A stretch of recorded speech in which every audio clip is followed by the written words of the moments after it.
Hello friends, स्वागत है आप सभी का आपके अपने YouTube channel you brand classes पर। तो आज हम डिस्कस करने वाले हैं पार्लियामेंट से इम्पोर्टेंट सारे महत्वपूर्ण प्रश्नों को जो भी आपके एग्ज़ाम में पूछे जाते हैं।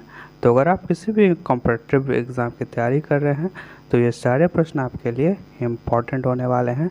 तो वीडियो को आप अंत तक देखें और एग्ज़ाम जाने से पहले आप ये टॉपिक अवश्य देख लें। यहाँ से आपको 1 से 2 प्रश्न अवश्य देखने को एग्ज़ाम में मिलेंगे। तो चलिए देखते हैं आज के पहले प्रश्न को। तो आज का पहला प्रश्न है कि निम्नलिखित में से किस निकाय की अध्यक्षता गैर सदस्य करता है। तो इसका राइट आंसर हो जाएगा ऑप्शन नंबर बी, राज्यसभा। चलते अगले प्रश्न पर, देखते अगले प्रश्न क्या है। अगला प्रश्न है कि भारतीय संविधान का कौन सा अनुच्छेद राष्ट्रपति को लोकसभा भंग करने की शक्ति प्रदान करता है।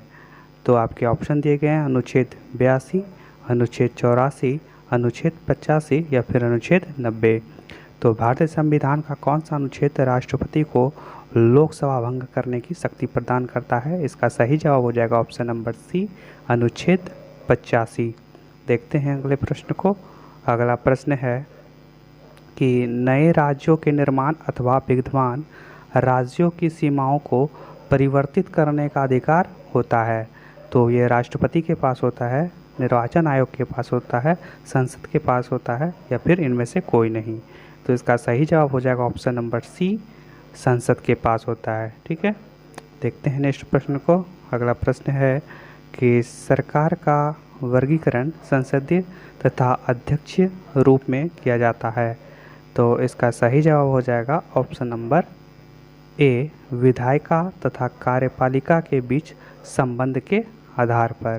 ठीक है, देखते हैं अगले प्रश्न को।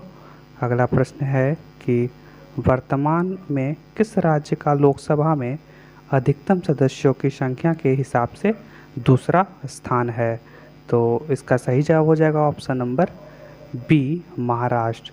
तो दूसरे स्थान पर महाराष्ट्र है, तो पहले स्थान पर कौन है। तो पहले पर है यूपी और दूसरे पर कौन है, महाराष्ट्र यानी कि मुंबई। ठीक है, देखते हैं नेक्स्ट प्रश्न को।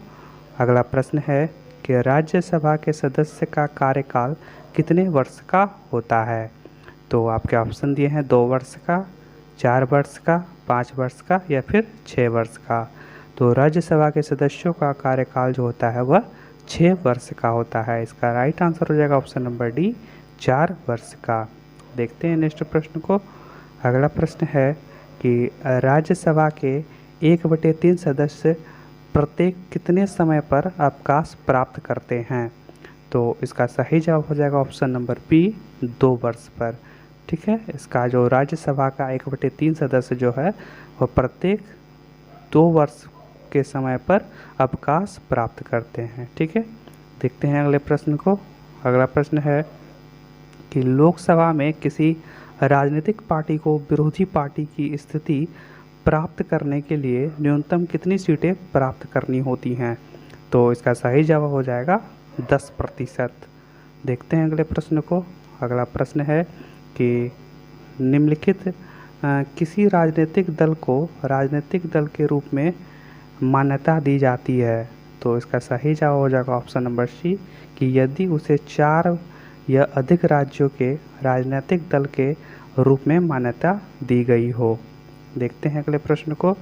अगला प्रश्न है कि दोनों सदनों में प्रत्येक बैठक के प्रथम 1 घंटे प्रश्नों को पूछने एवं उत्तर देने में लगाए जाते हैं, जिसे जाना जाता है। तो जिसे किस नाम से जाना जाता है। आपके ऑप्शन है शून्यकाल, प्रश्नकाल, आधे घंटे विचार विमर्श या फिर गिलोटिक। तो इसका राइट आंसर हो जाएगा ऑप्शन नंबर बी, प्रश्नकाल। देखते हैं अगले प्रश्न को। अगला प्रश्न है कि लोकसभा अध्यक्ष अन्य सदस्य को बोलने देने के लिए किसी एक सदस्य से बोलना बंद करने के लिए कह सकता है। तो यह व्याख्या किससे जानी जाती है। तो आपके ऑप्शन है ए, शिष्टाचार, बी, कॉन्सिंग द फ्लोर, सी, प्रश्नोत्तर या फिर डी, यील्डिंग द फ्लोर। इसका सही जवाब हो जाएगा ऑप्शन नंबर 1, शिष्टाचार। देखते हैं अगले प्रश्न को। अगला प्रश्न है कि शून्यकाल क्या है। तो इसका सही जवाब हो जाएगा कि शून्यकाल जो होता है वह जब सदन में सामाजिक महत्व के मामलों पर अध्यक्ष की पूर्वानुमति के बिना विचार होता है। देखते हैं अगले प्रश्न को। अगला प्रश्न है कि प्रजातंत्र की संसदीय कार्यप्रणाली में भारत का अंशदान क्या है। तो इसका सही जवाब हो जाएगा ऑप्शन नंबर ए, शून्यकाल। देखते हैं अगले प्रश्न को। अगला प्रश्न है कि निम्नलिखित में से कौन लोकसभा के प्रथम प्रवक्ता स्पीकर थे। तो लोकसभा के प्रथम प्रवक्ता यानी कि स्पीकर थे जीबी मामलकर। ये प्रश्न बहुत ज़्यादा इम्पोर्टेंट है और एग्ज़ाम में कई बार देखने को मिला है। तो आप सभी क्वेश्चन को याद कर लें, वीडियो को 1 से 2 बार अवश्य देख लें। देखते हैं अगले प्रश्न को। नेक्स्ट प्रश्न है कि भारत एक संसदीय लोकतंत्र के रूप में ज्ञात है क्योंकि। तो इसका सही जवाब हो जाएगा ऑप्शन नंबर बी, क्योंकि भारत एक संसदीय लोकतंत्र के रूप में ज्ञात है क्योंकि इसका सही जवाब हो जाएगा ऑप्शन नंबर सी, कार्यपालिका संसद के प्रति उत्तरदायी होती है। देखते हैं अगले प्रश्न को। अगला प्रश्न है कि राज्यसभा एक है। तो राज्यसभा क्या है, तो वह एक अस्थाई निकाय है। देखते हैं नेक्स्ट प्रश्न को। अगला प्रश्न है कि राज्यसभा के सदस्यों का, तो इनमें से आप देख लीजिए ऑप्शन कौन सा होगा। ऑप्शन नंबर 4 दिया गया है। तो इसका सही जवाब जो हो जाएगा वो हो जाएगा ऑप्शन नंबर बी, कि चुनाव राज्य विधानसभाओं के चुने गए सदस्यों द्वारा किया जाता है। देखते हैं नेक्स्ट प्रश्न को। अगला प्रश्न है कि राज्यसभा के लिए नामित निर्वाचित प्रथम फिल्म अभिनेत्री कौन थी। तो इसका सही जवाब हो जाएगा ऑप्शन नंबर 1, नरगिस दत्त। देखते हैं अगले प्रश्न को। नेक्स्ट प्रश्न है कि राज्यसभा द्वारा लोकसभा को धन विधेयक कितने समय में लौटा दिया जाना चाहिए। तो इसका सही जवाब हो जाएगा 14 दिन में। देखते हैं अगले प्रश्न को। अगला प्रश्न है कि निर्णायक मत क्या है। तो निर्णायक मत है कि जब दोनों पक्ष संबद्ध तरीके से दोनों निर्णायक हो तो उसको, ऐसे मत को क्या कहते हैं, निर्णायक मत कहते हैं। ठीक है, देखते हैं अगले प्रश्न को। नेक्स्ट प्रश्न है कि संघीय मंत्रिपरिषद अपने आचरण के लिए किसके प्रति उत्तरदायी होता है। तो संघीय मंत्रिपरिषद अपने आचरण के लिए जो होता है वह लोकसभा के प्रति उत्तरदायी होता है। ठीक है, देखते हैं नेक्स्ट प्रश्न को। अगला प्रश्न है कि भारत में कार्यकारिणी निम्नलिखित में प्रति प्रत्यक्ष रूप से उत्तरदायी होता है। तो इसका सही जवाब हो जाएगा ऑप्शन नंबर डी, विधान मंडल। देखते हैं अगले प्रश्न को। अगला प्रश्न है कि भारत सरकार के व्यय को नियंत्रण करने की किसके योजना जो होती है किसके पास होती है।